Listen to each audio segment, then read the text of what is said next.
মুসলমানদের ৫৭টা রাষ্ট্র, তারা সবাই ইহুদি খ্রিস্টানদের গোলাম। ইহুদি খ্রিস্টানরা তাদের পীর মুরব্বী, ইহুদি খ্রিস্টান যা বলে তাই তারা মানে। শুধু একমাত্র ইরান তাদেরকে এই মুরব্বী মানে নাই, যার জন্য ইরানের উপরে হামলা হয়েছে। এখন এই মুসলমান রাষ্ট্রগুলি কি মনে করে যে চিরদিন তাদেরকে ইহুদি খ্রিস্টানরা পাহারা দিবে আর তারা আনন্দ মতো এই রাজতন্ত্র উপভোগ করবে? এখন ইরানের উপরে যে হামলাটা হয়েছে, এই হামলাটা তো ইরান করে, অ্যাগ্রেসিভ অ্যাটাক, মানে আক্রমণাত্মক হামলা ইরান করে নাই।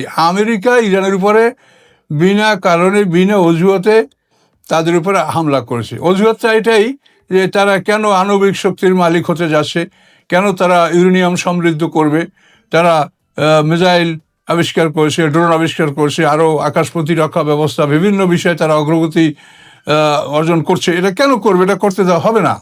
এই জন্যই ইরানের বিরুদ্ধে তারা আক্রমণ করেছে।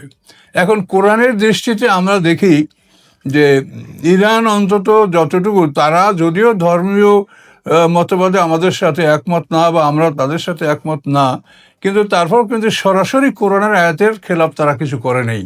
যেহেতু কোরআন বলছে ইহুদি খ্রিস্টানদের সাথে বন্ধুত্ব বর্জন করতে, তারা সেটা করেছে। কোরআন বলছে শক্তি সঞ্চয় করতে, তারা শক্তি সঞ্চয় করার চেষ্টা করে যাচ্ছে। কাজে এই ক্ষেত্রে আমরা মানে ইরানের এই কর্ম, এটা যেহেতু যে কর্মগুলি কোরআনের সাথে মিলছে, সে ব্যাপারে আমরা তাদের বিপক্ষে কোনো মতামত আমরা দিতে পারি না। এই জন্য খামেনি মারা গেছে, আমরা তাকে মনে করব যে শাহাদাত বরণ করেছে, যেহেতু তিনি অন্যের প্রতি মাথা নত করেন নাই। তো এভাবেই ফয়সালা তো আল্লাহর হাতে। এটা আমরা যেটা দলিল প্রমাণে যেটা আমাদের কাছে প্রমাণিত হয় সেটা আমরা বলি। হয়তো আমি যা বলছি অন্য একজন আরও অন্য কিছুও বলতে পারেন, বলার সবারই অধিকার আছে। সূরা মায়েদার 11 নম্বর আয়াত, এখানে আল্লাহ বলেছেন, হে ঈমানদারগণ, তোমরা ইহুদি এবং খ্রিস্টানদেরকে বন্ধু হিসেবে গ্রহণ করো না। যারা তোমাদের মধ্যে হতে যারা তাদেরকে বন্ধু হিসেবে গ্রহণ করবে, তাদেরকে তাদের মধ্যেই গণ্য করা হবে, অর্থাৎ তারাও ইহুদি খ্রিস্টান বলে গণ্য করা হবে। আল্লাহ তাআলা জালেমদেরকে পথ প্রদর্শন করেন না। তো একেবারে স্পষ্ট আয়াতে আল্লাহর ঘোষণা যে ইহুদি খ্রিস্টানদের সাথে বন্ধুত্ব করা যাবে না। তারপরও যদি কেউ করে, তাকে ইহুদি খ্রিস্টানদের মধ্যেই গণ্য করা হবে, সে তাদেরই একজন, সে মোমেন না। তো আল্লাহর স্পষ্ট ঘোষণা থাকার পরেও আমরা দেখতে পাচ্ছি যে মুসলমানদের ৫৭টা রাষ্ট্র, এই সমস্ত রাষ্ট্রগুলির মধ্যে একমাত্র ইরান বাদে আর সবাই ইহুদি খ্রিস্টানদের সাথে একটা ঘনিষ্ঠ সম্পর্ক রেখে তারা তাদের রাজতন্ত্রকে তারা প্রতিষ্ঠিত করে রেখেছেন। এই ইহুদিরা জুলুম করে যাচ্ছে মুসলমানদের উপরে। ইহুদিদের বিরুদ্ধে কেউ প্রতিবাদ করে না, বিশ্বে একমাত্র ইরান এদের বিরুদ্ধে প্রতিবাদ করছে। এবং এই প্রতিবাদ করার কারণে ইরান এখন আমেরিকার শত্রু, ইহুদিদের শত্রু। সেটা তো হওয়া স্বাভাবিক, কিন্তু দুঃখজনক কথা হলো ইরান এখন সমস্ত মুসলমানদের যারা রাষ্ট্রীয় ক্ষমতার মালিক, এখন ইরান তাদেরও শত্রু। তার মধ্যে কারণটা একটাই, সেটা হলো ইরান এখানেও রাজতন্ত্র ছিল, রেজা শাহ পাহলভি এখান থেকে বিপ্লবের মাধ্যমে সে পালাতে বাধ্য হয়েছে, এবার ইরানে প্রজাতন্ত্র হয়েছে। এটা রাজতন্ত্র বিরোধী, এই জন্য রাজতন্ত্রবাদীরা ইরানের বিপক্ষে। এখন এটা হলো একটা দুনিয়ার ব্যাপার যে আমরা রাজত্ব টিকাবো কীভাবে, এই চিন্তা করে ইরানকে ধ্বংস করা হোক, অথবা ইরান আবার সেই রাজতন্ত্রে ফিরে যাক, এই চেষ্টা নিয়ে পৃথিবীতে এই যুদ্ধ চলছে। তো এখন আমাদের কথা হচ্ছে, আমরা আলেম জনগণ আমাদের কথা শুনে। এখন ইরানিরা কি মোমেন না কাফের, এ ব্যাপারে কালকে দেখলাম কয়েকজন প্রথম শ্রেণীর আলেমদের মতামত। তারা সবাই ইরানের বিপক্ষে বলেছেন যে তারা সাহাবীদের সমালোচনা করে, সিনিয়র সাহাবীদের সমালোচনা করে, কাজে এই জন্য তারা কাফের, তারা অমুসলিম, তাদের মৃত্যুতে ইন্না লিল্লাহ পড়া যাবে না, তাদের সমর্থন করা যাবে না, এটা তারা বলছেন। কিন্তু এই কথাটা ইরানিদের যে ত্রুটি আছে সেটা আমরাও স্বীকার করি, আমিও স্বীকার করি, কারণ আমরা তো তাদের সাথে একমত। বিভিন্ন ব্যাপারে আমাদের সাথে তাদের খুব বড় বড় দ্বিমত আছে, কিন্তু এ থাকা সত্ত্বেও আমরা যদি ইরানিদের ত্রুটিটা যেটা আপনারা বলছেন, এটা আপনারা ভুল বলেন নাই, ঠিকই বলছেন। কিন্তু এই যে ইরানিরা হলো শিয়া, আর আমরা যারা সুন্নি ব্লকে যারা আমরা আছি, এই সুন্নি ব্লকের যদি ত্রুটিগুলো তুলে ধরা হয় এবং এই দুইটা যদি আপনারা ডিবেট করেন যে ইরানিদের পক্ষে 5 জন আপনারা বসেন আর সুন্নিদের পক্ষে 5 জন বসুক, তখন সুন্নিদের যে মানে তথ্যগুলো বের হয়ে আসবে তাতে আপনি দেখবেন যে ইরানিদের চাইতে সুন্নিদের অপরাধটা বড়। এটা আপনি কোনোভাবেই ঠেকাতে পারবেন না। তার কারণ কোরআনের ডাইরেক্ট আয়াতের বিরোধিতা আপনি পাবেন সুন্নিদের মধ্যে, যেটা সূরায় দেখেন মায়েদার 11 নম্বর আয়াতে আল্লাহ বলছেন, লা তাত্তাখিযুল ইয়াহুদা ওয়ান নাসারা আউলিয়া, ইহুদি খ্রিস্টানদেরকে তোমরা বন্ধু হিসেবে গ্রহণ করবে না। ওয়া ইয়াতাওয়াল্লাহু মিনকুম ফাউলাইকা মিনহুম, তোমাদের মধ্যে যে কেউ তাদেরকে বন্ধু হিসেবে গ্রহণ করবে সে তাদের মধ্যেই গণ্য হবে। আল্লাহু লা ইয়াহদিল কওমাজ জালিমিন, আল্লাহ তাআলা জালেমদেরকে হেদায়েত দান করেন না। সূরা মায়েদার 11 নম্বর আয়াত। আচ্ছা, এরপরে দেখেন সূরা নাহলের 36 নম্বর আয়াতে আল্লাহ বলছেন, ওয়ালাকাদ বা'আসনা ফি কুল্লি উম্মাতিন রাসূলা আন ইউবুদুল্লাহ ওয়াজতানিবুত তাগুত।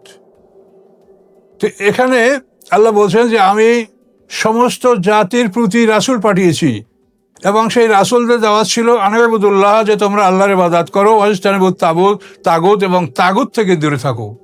তাগুত হলো জালেম শাসক, অত্যাচার শাসক, টাইরান্ট, যে নিজা দিনকে মানে না, অপরকে মানতে দেয় না, কেউ মানতে চাইলে তাকে জোরপূর্বক তার থেকে ফিরায়, এরা হলো তাগুত।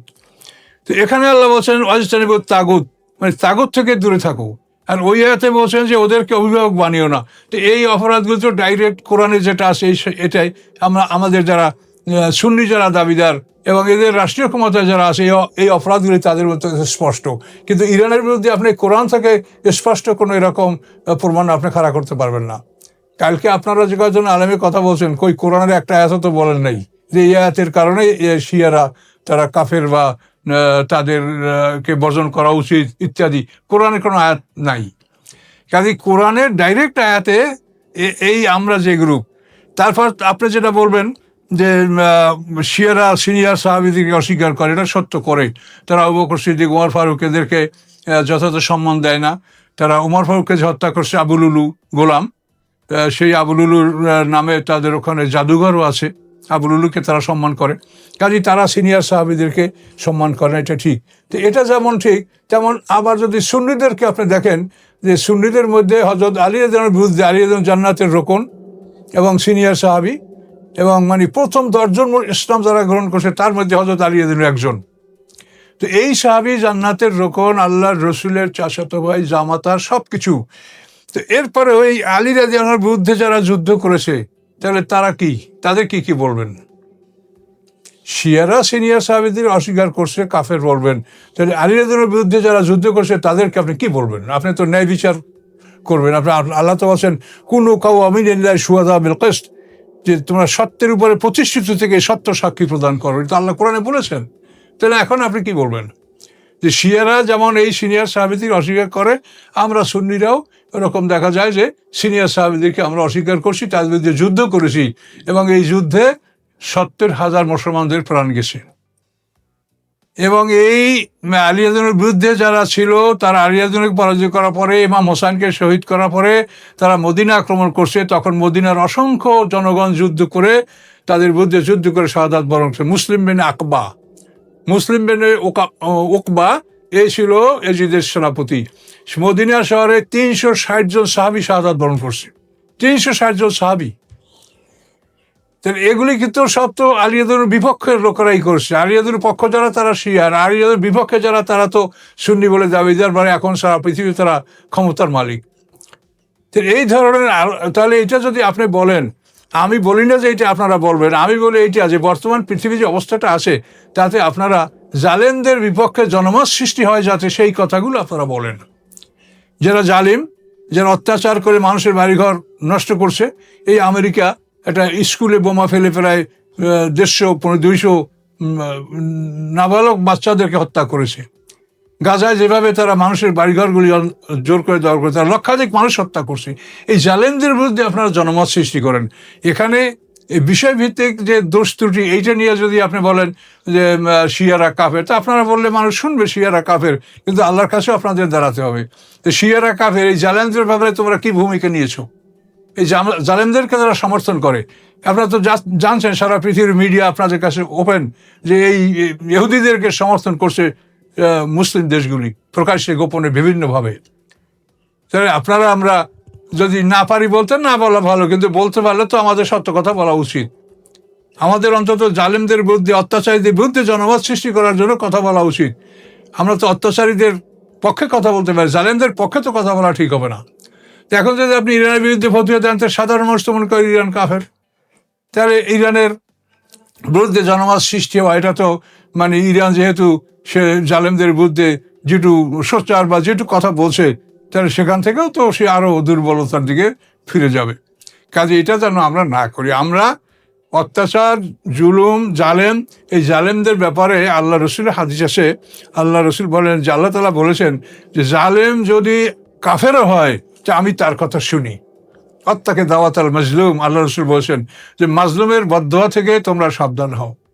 কাজে এই যে কোটি লক্ষ লক্ষ মানুষ মাজলুম, কাজে আপনারা মাজলুমের পক্ষে জনমত সৃষ্টি করবেন না, আপনারা কি জালেমের পক্ষে জনমত সৃষ্টি করবেন? করলে এর ফলাফল তো আপনারা দেখতেই পাবেন। আল্লাহ তো বিচারের জন্য দিন ধার্য করেই রেখেছে। কুল্লাকুম মিয়াদু ইয়াউমিন লা তাস্তাখিরুনা আনহু সাআতাম ওয়া লা তাস্তাকদিমুন। আল্লাহ বলেন তোমাদের জন্য একটা দিন আমি নির্ধারিত করে রেখেছি, যেটা আগে হবে না, পরে হবে না, ওই দিনেই বিচার হবে এবং ওই দিন যথাসময় আসবে। তো কাজে এই জন্য আমি আপনাদেরকে এতটুকু অনুরোধ করব যে এই সময় আপনাদের উচিত জালেমদের বিরুদ্ধে জনমত সৃষ্টি করা।